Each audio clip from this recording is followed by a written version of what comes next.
guys, welcome to Parav channel. So today we are going to start lesson number 4 from the diary of any friend of English. So let's get started with the video.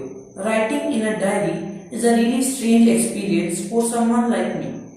ये कौन बोल रहा है? Anne Frank बोल रही है, एक Jewish girl है जो कि हिटलर के द्वारा हेट किए जाते थे, जिनको जो हिटलर को बिल्कुल भी ज्यादा पसंद नहीं थे।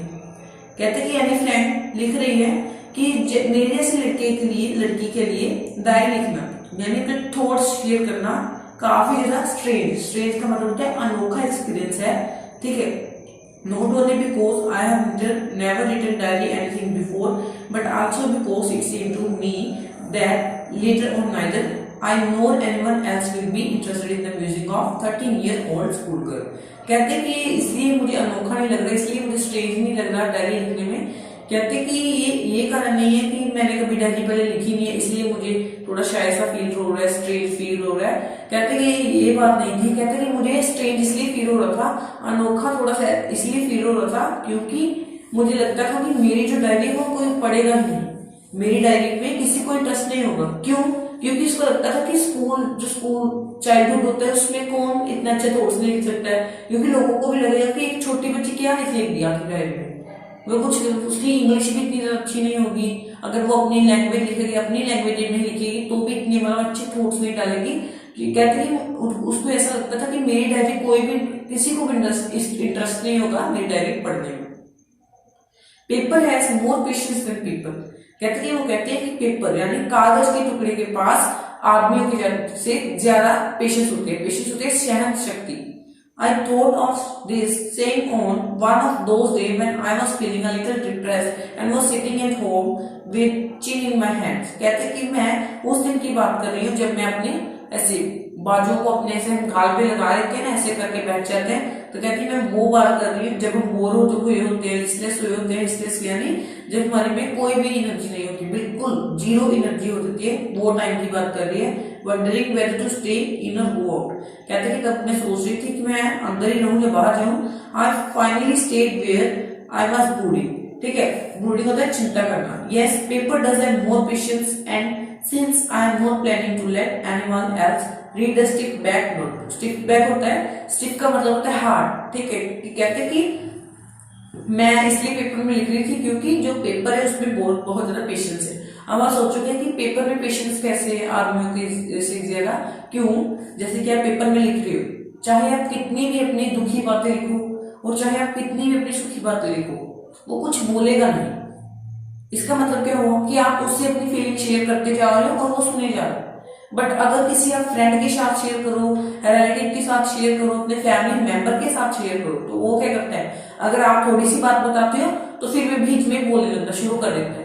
अगर आपकी बात चाहे कंप्लीट हुई हो चाहे ना हुई हो, जैसे जब बीच में टोक देता है ना, वही बात करिए कि लोग बीच में टोक देंगे बट पेपर जो है सुनता रहेगा, सहन करता रहेगा, वो कुछ बोलेगा नहीं। इसलिए उसने कहा है paper has more patience than people. ठीक है, now I am back to the point that prompted me to keep a diary in first place. I don't have a friend. Prompted होता है उत्साह देना। कहते हैं कि मैं फिर से उसी पॉइंट पे आ गई कि जिस पॉइंट ने मुझे उत्साह दिया, यानी मेरे में एक एनर्जी से पैदा हुई कि हाँ मुझे डायरी लिखनी चाहिए। उसने डायरी क्यों रखी? क्योंकि उसके पास एक भी फ्रेंड नहीं था। फ्रेंड उसके पास थे बट कोई ऐसा फ्रेंड नहीं था जो कि उसकी फीलिंग को समझ सके, उसका बेस्ट फ्रेंड नहीं था। यानी let me put it more clearly, since no one will believe that 13-year-old child is completely alone in the world। कहते कि मुझे पता है कि कोई ये नहीं मानेगा कि मैं पूरी दुनिया में अकेली हूँ। ये रियलिटी है, कोई दुनिया में अकेला हो नहीं सकता, लोग मानेंगे नहीं। कहते कि मैं एक इसके कहने का मतलब क्या है कि लोग ये मानेंगे नहीं कि मैं वर्ल्ड में अकेली हूँ। इसका मतलब क्या है कि मैं अपनी फैमिली की इंट्रो देती हूँ, फैमिली के बारे में भी कुछ बता दूं ताकि लोगों को लगे कि मैं अकेली नहीं रहती थी, बहुत सारे लोग मेरे साथ भी रहते थे। And I am not, I have loving parents. कहते कि मेरे पास मुझे प्यार करने वाले माता पिता हैं। एंड 16-year-old सिस्टर, मेरे पास एक मेरे से थोड़ी बड़ी सिस्टर है। ठीक है, जो कि 16 साल की थी। And there was about 30 people I can call friend.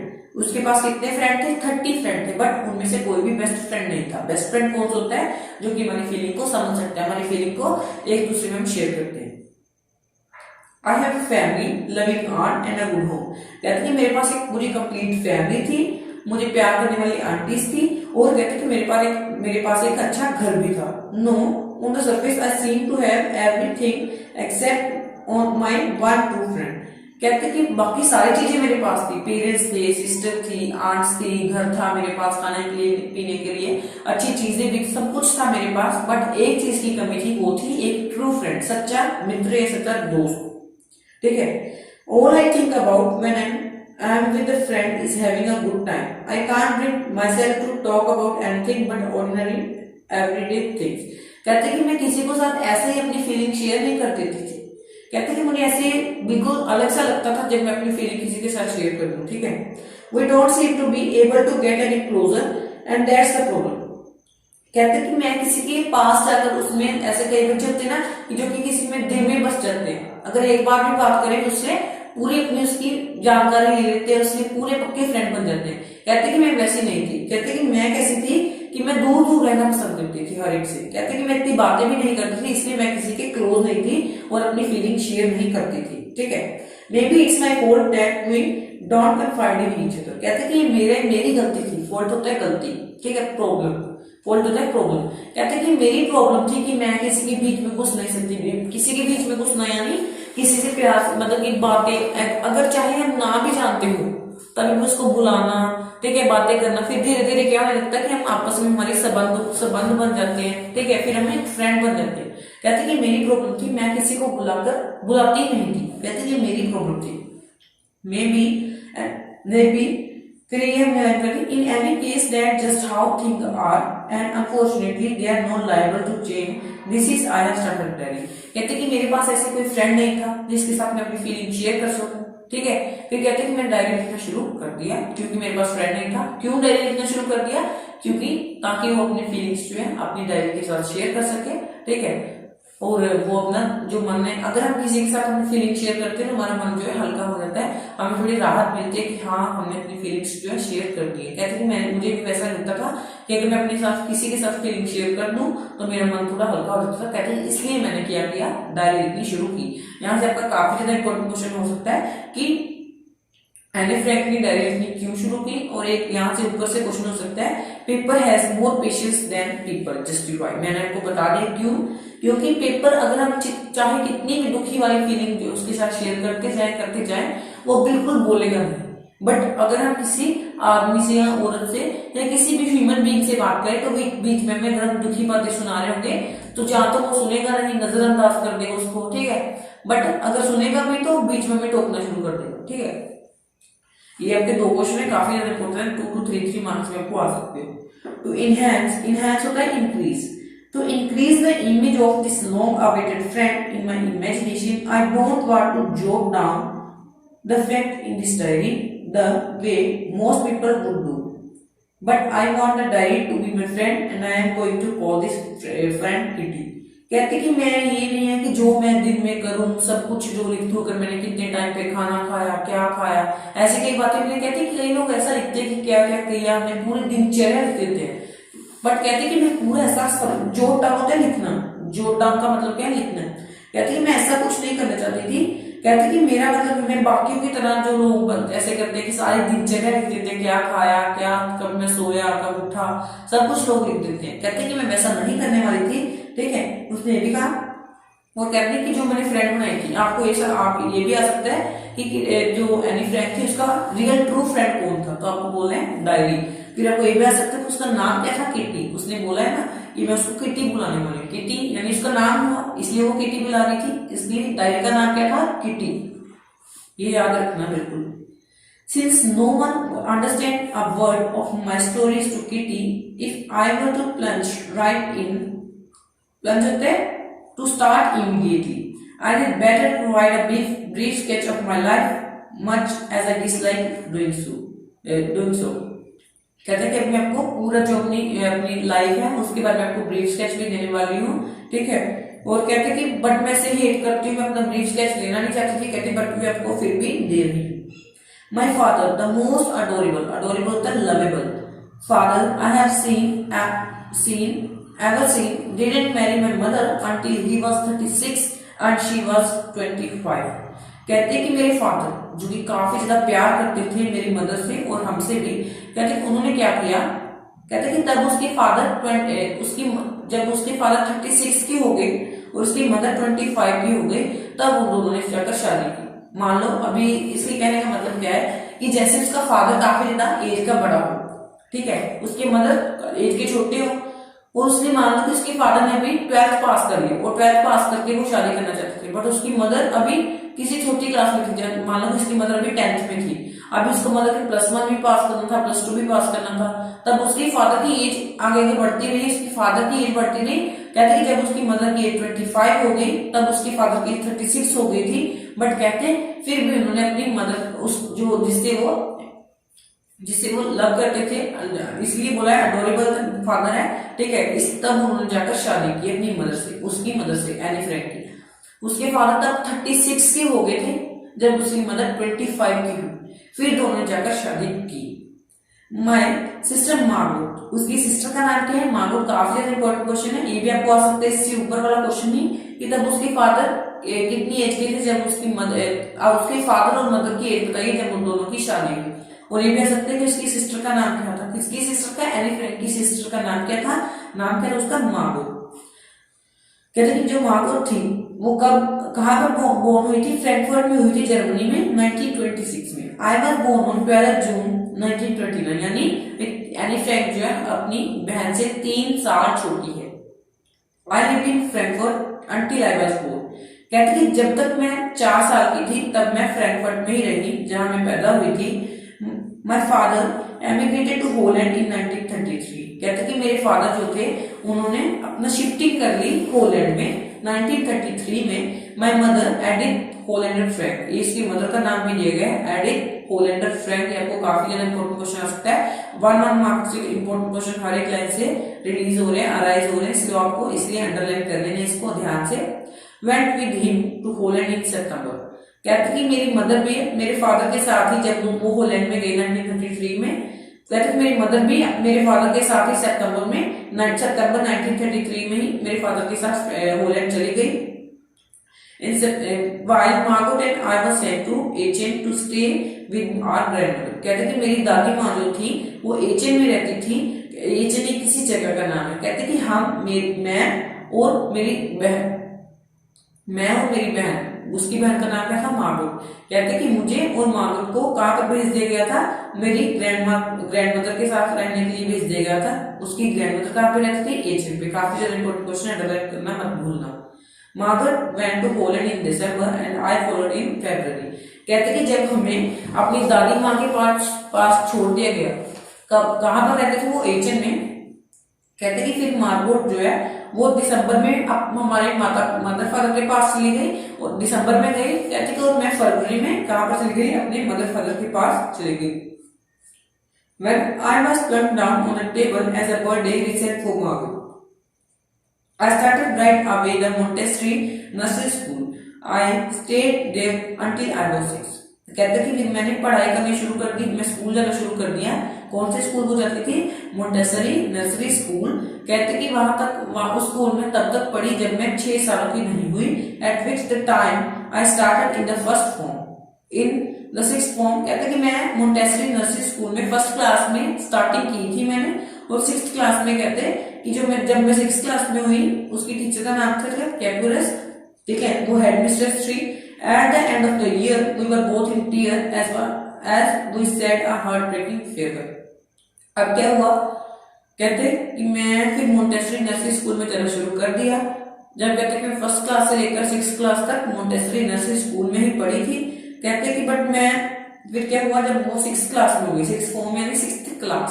कहते कि जब मैं 6th क्लास में हो गई, मेरी टीचर का नाम था मिसिस कैपुरस, जो कि हेड मिस्ट्रेस थी, ठीक है। और कहते कि हम जब फेयरवेल हो रही थी हमें आंसू आ रहे थे। क्यों, जब फेयरवेल क्यों होती है, जब हम स्कूल छोड़ के जा रहे होते हैं तो स्कूल का पूरा अपग्रेडर खत्म हो गया होता है। क्या पता मोंटेसरी नर्सरी स्कूल जो है वो 6th फॉर्म तक की हो, यानी 6th क्लास तक की हो, इसलिए उसको छोड़ना पड़ रहा था। कहता कि मैं और मेरी टीचर दोनों आंसू में थे क्योंकि मैं स्कूल छोड़कर जा रही थी, ठीक है। इन द समर ऑफ 1941, कहते हैं 1941 की समर को क्या हुआ, grandma fell ill and had to have an operation so my birthday pass with later celebration.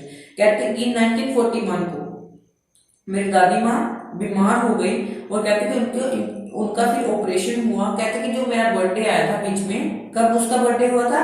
12 जून 1929 को। कहते हैं कि मेरी ग्रैंड माँ कब उसकी बीमार पड़ी थी? समर में, यानी गर्मियों में पड़ी थी। और जून महीना कब आता है? गर्मियों में। कहते हैं कि मेरी जो दादी माँ थी वो बीमार हो गई, उनका ऑपरेशन हुआ। और कहते हैं कि जो मेरा बर्थडे जो है कब हुआ? 12 जून 1929 को हुआ था। और कहते हैं कि जब मेरा फिर उसका बर्थडे कब आया होगा? 12 जून 1941 को, जब उसकी दादी माँ का ऑपरेशन हुआ। कहते हैं कि मेरा जो बर्थडे था वो भी कुछ छोटी मोटी सेलिब्रेशन से ही पास हो गया, मैंने इतनी ज्यादा सेलिब्रेशन नहीं की, ठीक है, ग्रैंड पार्टी नहीं की। ग्रैंडमा डाइड इन जनवरी 1942। कहते हैं कि जनवरी 1942 को मेरी दादी मम्मा की डेथ हो गई। No one know how often I think of her and still love her. कहते हैं कि कोई सोच भी नहीं सकता, कोई ऐसा फील नहीं कर सकता कि जितना मैं अपनी दादी माँ से प्यार करती थी, जितना मैं उनके बारे में सोचती थी, इतना कोई सोच नहीं सकता। This birthday celebration in 1942 was intended to make up for the other and grandma candle was lit along with the rest। कहते हैं कि जब मैंने 1942 में अपना केक काटा तो कहते कि मैंने एनी फ्रेंड ने क्या किया, अपने केक के साथ एक और कैंडल लगा दी, जो कि उसने अपनी दादी माँ के लिए लगाई थी, ठीक है। जब किसी की डेथ हो जाती है तो हम अपने अगर हमें सेलिब्रेशन करनी हो तो हम उनकी भी कैंडल लगा देते हैं, ताकि हमें ऐसा लगे कि वो अभी भी यहाँ पर प्रेजेंट है। The four of us are still doing well। कहते मैं, मेरे पिताजी, मेरे माताजी और मेरी सिस्टर माँ को, कहते कि हम चारों काफी अच्छे जा रहे थे। That brings me to the present day of 20 June 1942 and the solemn of dedication of my diary। कहते कि आज यानी 20 जून 1942 में अपनी मैं डायरी लिखना शुरू की थी। ये उसने जब कहते हैं ना कि जब वो बात हो जाए, जैसे कि मानो मैं आज डायरी शुरू कर रहा हूँ और जो पहले थोड़ा सा हुआ था वो मैं पूरा लिख दूं, वही इसने एनी फ्रैंक ने किया था। थोड़े देर उसने पहले का भी पूरा से इंट्रो दे दिया था एक हिस्सा का। अब उसकी 20 जून 1942 को उसने क्या लिखा, ये अभी मेन डायरी उसकी आने वाली है। Dearest kitty. किटी कौन थी? उसकी डायरी का नाम था। ये को काफी इंपॉर्टेंट क्वेश्चन है, बार बार आ रहा है, लर्न करना मत भूलना। Our entire class is quaking in its mood. कहते कि मेरी जो क्लास थी वो काफी ज्यादा डरी हुई थी, नर्वस थी, उनको डर लग रहा था। The reason of course is the forthcoming meeting, forthcoming यानी आने वाली, ठीक है, in which the teacher decide who will move up to the next room and who will be kept back. कहते कि मेरी सारी जो क्लास थी काफी ज्यादा नर्वस थी, डरी हुई थी, और कहते कि उनको ये डर था कि कौन अगली क्लास में पास होगा, कौन नहीं होगा। कहते कि सभी कुछ टीचर डिसाइड करने वाले थे। Half the class is making bets. कहते कि आधी क्लास जो क्या कर रही थी, शर्तें लगा रही थी। अगर मैं पास हो गया, इतने मेरे मार्क्स आ गए, अगर अच्छे मार्क्स आए तो मैं तुम्हें इतने दूंगा। लोग सभी बच्चे कह रहे थे कि मेरे अच्छे आएंगे, मेरे अच्छे आएंगे। दूसरे बच्चे कह रहे थे कि तुम्हारे अच्छे नहीं आएंगे। फिर वो क्या कर रहे थे, शर्तें लगा रहे थे। Bets GN and I laugh ourselves silly at the two boys behind us, CN and Jaggers। कहते कि एनी फ्रेंड बोल रही है, मैं और मेरी सहेली से, उसकी सहेली का नाम क्या था, जीएन। कहते कि मैं और मेरी सहेली जीएन जो है हंस रही थी, जो हमारे पीछे दो लड़के बैठे थे, सीएन एंड जैगेस, who have staked their entire holiday saving। जिन्होंने क्या कर दिया कि अपनी हॉलीडे की जितनी भी पॉकेट मनी थी सारी बेट्स लगाने में लगा दी, यानी सारी शर्तें में लगाने में लगा दी कि मैं पास होऊंगा, मैं पास होऊंगा। कहते उन्होंने सारा ऐसा कर दिया था। कहते कि मुझ पे हंस रही थी। नो, फिर कहते कि वो दोनों आपस में एक दूसरे को कह रहे थे कि मैं पास होऊंगा, मैं पास होऊंगा। फिर दूसरे को एक दूसरे को भी कह रहा था कि तुम पास नहीं होगी, मैं ही पास होऊंगा, मेरे अच्छे नंबर आएंगे, ठीक है, ऐसे कहते कह रहे थे। और कहते कि हम दोनों उस पर हंस रहे थे। कहते कि टीचर जो है अनप्रिडिक्टेबल क्रीचर ऑन अर्थ है। ये भी लाइन उसने बोली, इसको जस्टिफाई करने में आ सकते हैं। क्यों? क्योंकि टीचर कई बार किसी को पास कर देते हैं, किसी को फेल कर देते हैं, ठीक है। टीचर का कोई पता नहीं है कि किसको किसके कब उनका कौन सा मूड होता है, ठीक है। कोई भी उनका मूड हो सकता है, कोई भी उनकी चेकिंग करने का तरीका हो सकता है। इसलिए उसने बोला है teacher are the most unpredictable creature on the earth. I am not so worried about my girlfriends and myself। कहते कि मुझे इतनी चिंता नहीं थी मेरे बारे में, और जो मेरी बाकी सहेलियां थी उनके बारे में इतनी ज्यादा चिंता नहीं थी। We will make it। कहते कि मुझे पता था कि हम सभी जो है कर देंगे, क्योंकि वो पढ़ाई में काफी ज्यादा होशियार थी। कहते कि मुझे पता था कि हम सभी पास हो जाएंगे।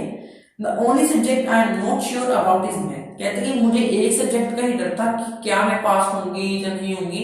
कहते कि वो था मैथ्स। अभी देखते क्यों उसको मैथ्स के लिए उसे लग रहा था कि मैं फेल ना हो जाऊं। Anyway all we can do is wait until then we keep telling each other not to lose it. कहते कि हम एक दूसरे को ऐसे दिलासा दे रही थी कि तुम पास हो जाओगी, तुम हो जाओगी, कैसे एक दूसरे को हम ऐसे दिलासा दे रहे थे। I get along pretty well with all my teacher. कहते कि मैं अपनी सारी टीचर के साथ बहुत अच्छा, उनको मैं अच्छी लगती थी, मेरे अच्छे नंबर आते थे। There was 9 of them, 7 men and 2 women। कहते कि वो 7 जो थे, 7 अध्यापक थे और 2 अध्यापिका थी, यानी वुमेन, औरतें पढ़ाती थी, 2 औरतें पढ़ाती थी और 7 आदमी पढ़ाते थे। ठीक है, आगे क्या बोला उसने, mister कीजी the old fogey who teaches math was annoyed with me for ages because I taught so much। कहते कि जो मिस्टर कीजी थे, जो कि मैथ्स के टीचर थे, उसको उसके ओल्ड फोगे बोला है, अनफैशनेबल पर्सन। ठीक है, जो कि काफी पुराने समय के थे, लगते थे जैसे कि उसका फैशन था। कहते कि वो मेरे साथ बहुत बिल्कुल अच्छा बर्ताव नहीं करते थे, मैं उनको बिल्कुल अच्छी नहीं लगती थी। क्यों? क्योंकि मैं बहुत ज्यादा बोलती थी। After several warning he assigned me extra homework and essay on the subject a chatter box. कहते हैं कि वो काफी ज्यादा मुझे होमवर्क्स भी देते थे, मुझे ऐसे लिखने के भी देते थे चैटर बॉक्स पे। चैटर बॉक्स वो होता है जो कि बहुत ज्यादा बोलता है। What can you write about that? कहते कि वो मुझे पूछते हैं तो तुम इसके बारे में क्या लिखोगी। I had worry about that later। कहते I decided, I jotted down the title in my notebook, tucked in my bag and tried to keep quiet। कहते कि उसने, जो मिस्टर कीजी ने मुझे होमवर्क दिया था, कहते कि उसको मैंने अपने बैग में डाल दिया। ठीक है, बैग में पैक करके रख लिया। कहते कि मुझे उसके बारे में बिल्कुल ज्यादा भूल गया था। और कहते कि मैं फिर शाम तक बैठ गई। That evening, after I had finished the rest of my homework, the note about the essay caught my eye।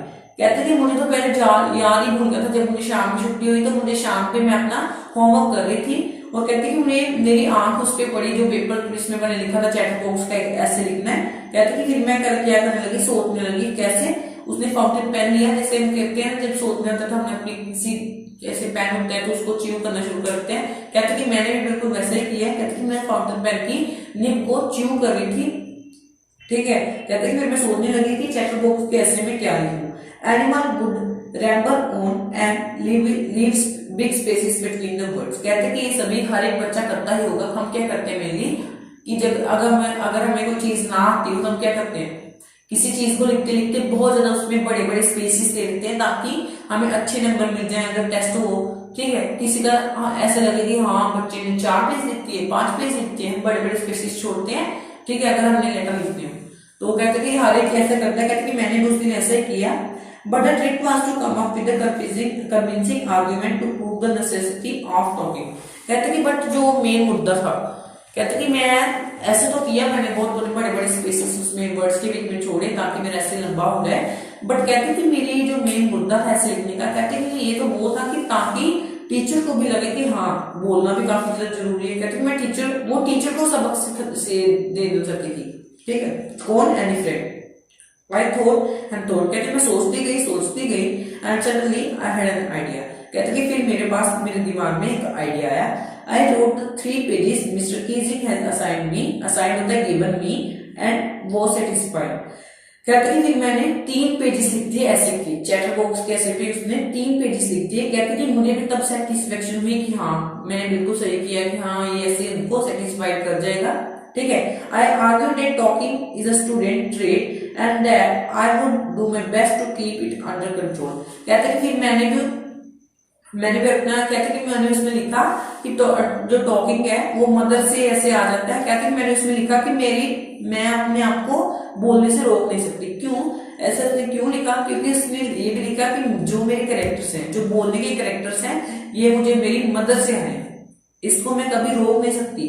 क्योंकि इसने अपनी उसने लिखा कि मेरी मदर भी मेरी तरह बहुत बोलती है। ठीक है, और जो ये बोलने वाले कैरेक्टर्स हैं मेरी मदर से मुझ में ट्रांसफर हो गए, इनहेरिट हो गए। Mister Keesing had a good laugh at my argument, but when I proceeded to talk my way through the next lesson, he assigned me a second essay। कहते कि वो जब मैंने ऐसा लिखा तो काफी ज्यादा हंस पड़े, उनको लाफ करने लगे। कहते फिर उन्होंने मुझे और सबक सिखाने के लिए एक दूसरे से दे दिया। This time I was suppose to be an incorrigible chatterbox. कहते हैं उन्होंने इनकरेजिबल होता है something that can not be corrected, ठीक है, जिसको हम सही नहीं कर सकते।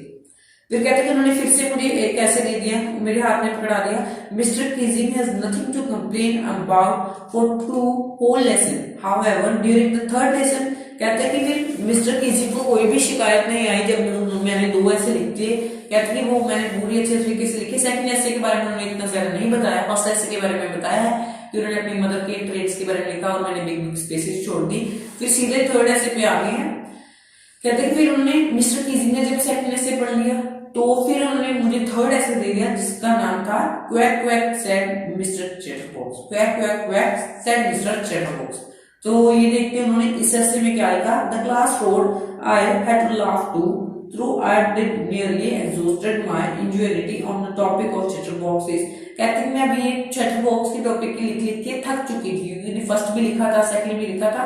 अब कहते हैं कि मिस्टर कीजिंग ने मुझे 3rd ऐसे दे दिया था। कहते हैं मैं अभी थक चुकी थी, मेरे पास कोई आइडिया नहीं था कि मैं इस ऐसे में क्या लिखूं। It was a time to come up with something else, something original. कहते हैं कि अभी ये टाइम था, ये एक समय था कि जब मैं पूरा एक अच्छा आइडिया लेकर आऊं कि जब जो देखकर या जो सुनकर जो पढ़कर मिस्टर कीजिंग है वो पिघल पड़े, वो भी हाँ समझे कि जो बोल रहे हैं नेसेसिटी है, ठीक है। माय फ्रेंड सेने, उसकी फ्रेंड का नाम क्या था, सेने, who good at poetry offered to help me write the essay from beginning to end in verse and I must jump for the joy। कहते कि मैंने अपनी फ्रेंड, जो उसकी फ्रेंड क्लासमेट होगी सेने, कहते वो काफी अच्छी पोइट्री लिख लेती थी। कहते कि मैंने उसको बोला भी नहीं कि तुम मेरी ऐसे में हेल्प करोगी। कहते वो खुद ब खुद ही मुझे कहने आ गई कि क्या तुम्हारी मैं ऐसे में हेल्प करूं, शुरू से लेकर एंड तक तुम्हारी हेल्प करूंगी और तुम्हें अच्छे तरीके से लिखने में हेल्प करूंगी। कहते कि फिर मेरे में थोड़ी खुशी आ गई क्योंकि मेरे में आइडिया नहीं था और मुझे लिखने के लिए कुछ मिल गया था।